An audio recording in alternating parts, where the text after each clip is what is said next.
Hey everybody, what's going on? I am East Coast Pete. Welcome to my show. Today I'm going to look at Corrosion of Conformity. They began as a punk rock band from North Carolina back in 1982. Guitarist Woody Weatherman has been in the band from the beginning.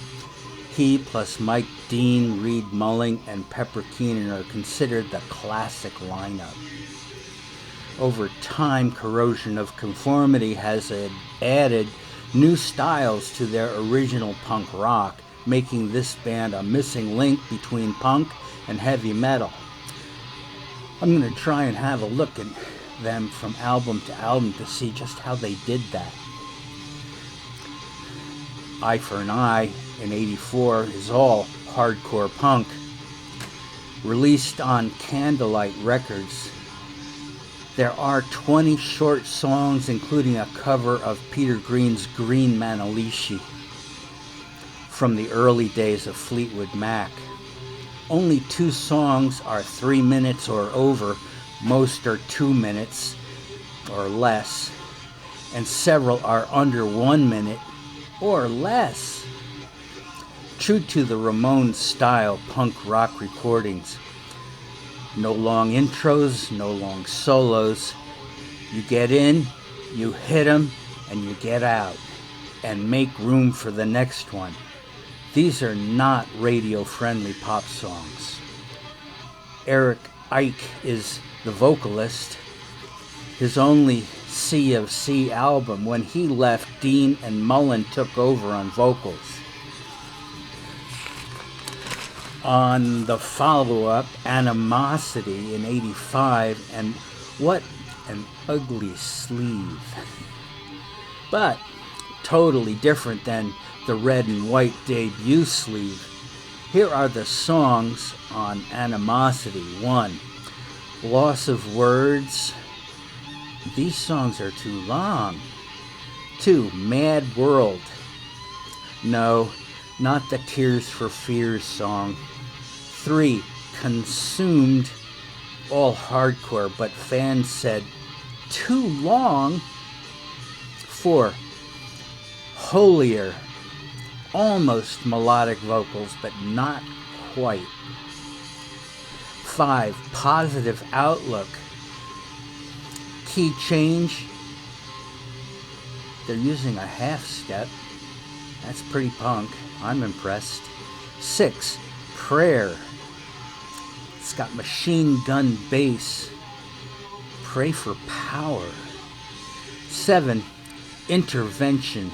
And the vocals hint at metal growls on this one. 8. Kiss of Death. But they try too hard for punk. 9. Hungry Child. So this is metalcore, the missing link. 10. Animosity is sludgy, almost bluesy. I don't know if we're quite into the next phase yet. Let's have a look. Animosity is a good album. I'd give it a B or a B+. I probably wouldn't have the patience to listen all the way through in '85, I'm thinking. The third album was titled Technocracy. It was crossover thrash with cleaner vocals than in the past. There are stoner rock, sludge metal, and southern rock mixed with the hardcore punk. The North Carolingian roots are showing. Mike Dean left in 1987, and so did Simon Bob. And the band was in limbo. An EP went aptly titled 6 Songs with Mike singing. It's still a hybrid. Not all punk, not all metal. Then Carl Agel was recruited on vocals, and Phil Swisher on bass, and Pepper Keenan on second guitar. And this lineup brought about Blind in 1991. Crossover thrash was abandoned. That was quick. Blind is now metallic, and they somehow kept their punk ethic intact. The label was relativity, but major labels took notice of the new sound. And the tracks combined weight with catchiness and angry politics. Here's the songs in that. 1, Those Shrouded Temples. This is an instrumental. There's no drums. Oh, wait. There they are. 2, Damned for All Time. It's got jungle tom-toms. And I hear no punk. 3, Dance of the Dead. This is a jam. I detect improvisation. 4, Buried. This is an early djent sound, a little. They used their whammy bar, and that's metal. 5, Break the Circle is doomy, Aussie somewhat. 6, Painted Smiling Face. I call this one Wishbone Ashy. 7, Mine Are the Eyes of God. This takes on a Middle Eastern feel. I can even make out the lyrics. 8, Shallow Ground is an instrumental with no distortion whatsoever. 10, Great Purification. This one's got Keenan on vocals. 11, White Noise. No, it's not. East Coast Pete knows what white noise sounds like. It sounds like this. 12, Echoes in the Well. Feedback. This one's swampy. 13, Remain. This is also an instrumental. That's 3 on one album. But the transition is complete. I present to you Corrosion of Molly Hatchet.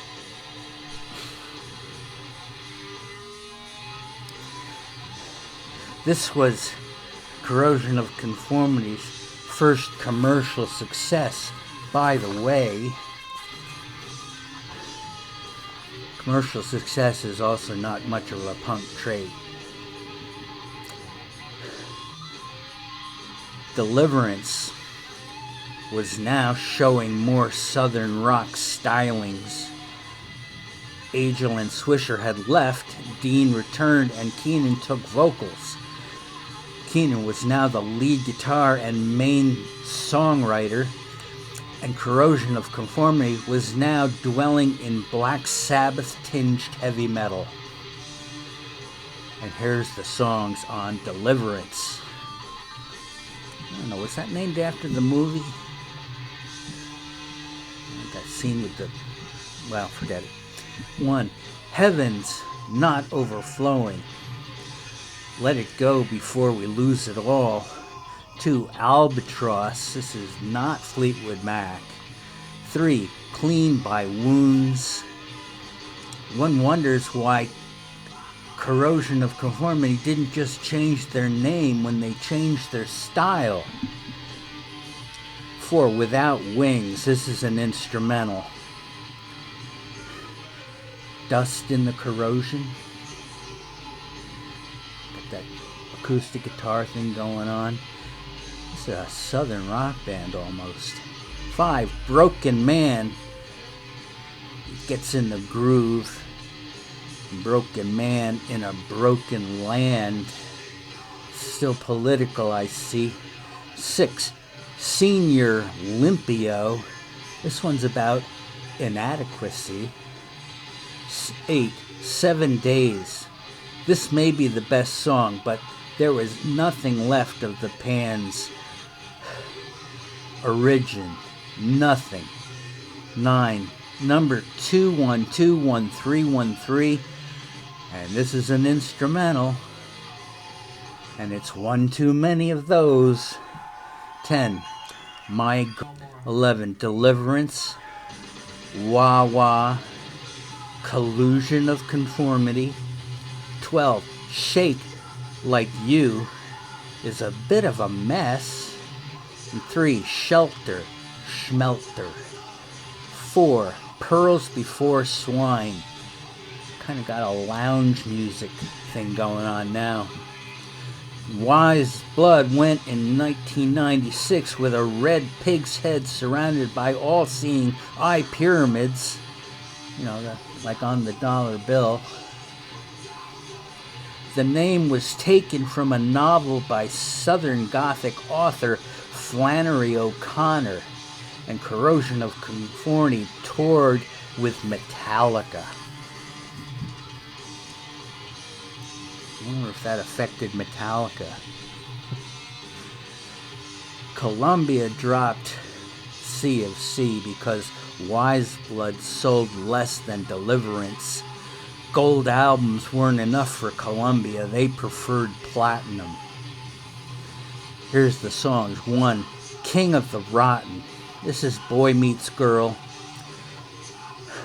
What if this? What if that? Like Boy Meets Girl and what if this happened or what if that happened, that kind of a song. 2. Long Whip, Big America. I guess when you're out of ideas, go to the Wah Wah. 3. Wise Blood. Definitely, this is almost a 60s sound. 4. Goodbye Windows. Is there wah wah on the bass? That might be just one of the guitars playing on the E string, going wah wah wah wah. 5. Born Again for the Last Time. This is in 6/8.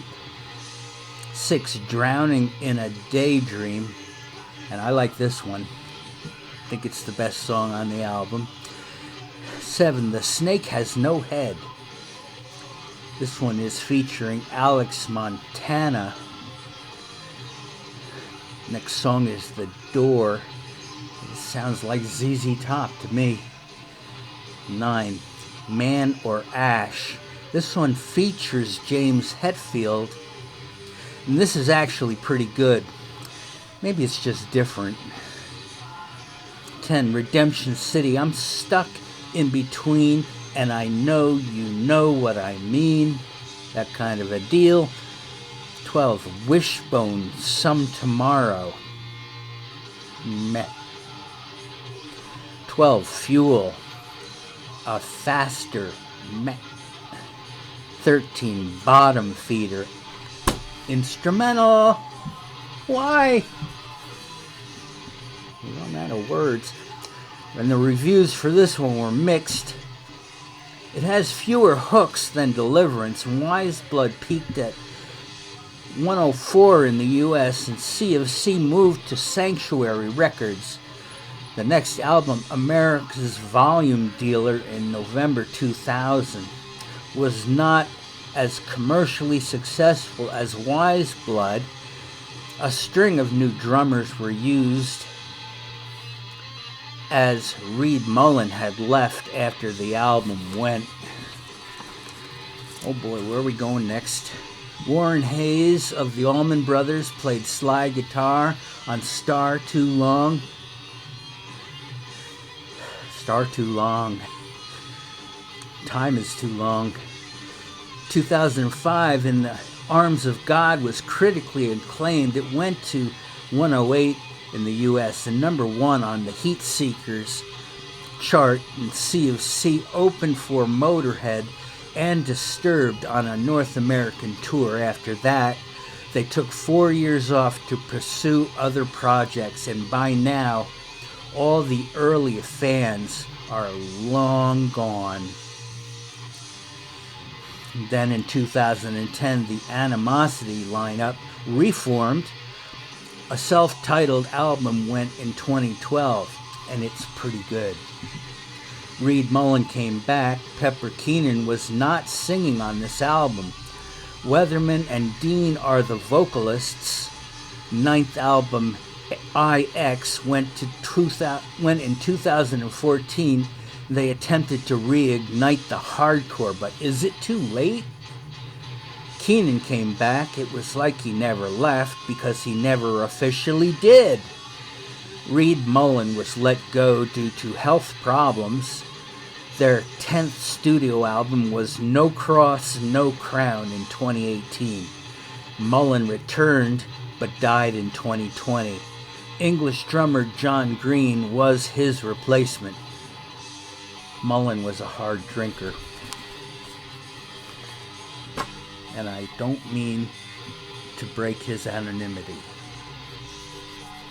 but he's passed away because of health concerns. That's a very nice way of saying cirrhosis of the liver. Ouch. All right, there you go. That was a long one on Corrosion and Conformity, and they certainly had a interesting beginning, and they went into heavy metal and put out some good stuff, and then they put out some not so good stuff, and then they came back and put out some good stuff again. So just goes to show it can be done. Even the old guys can do it. I'm sure that being from North Carolina, they had to let some of their southern rock come out at some point. That's not a bad thing. I'll see y'all soon.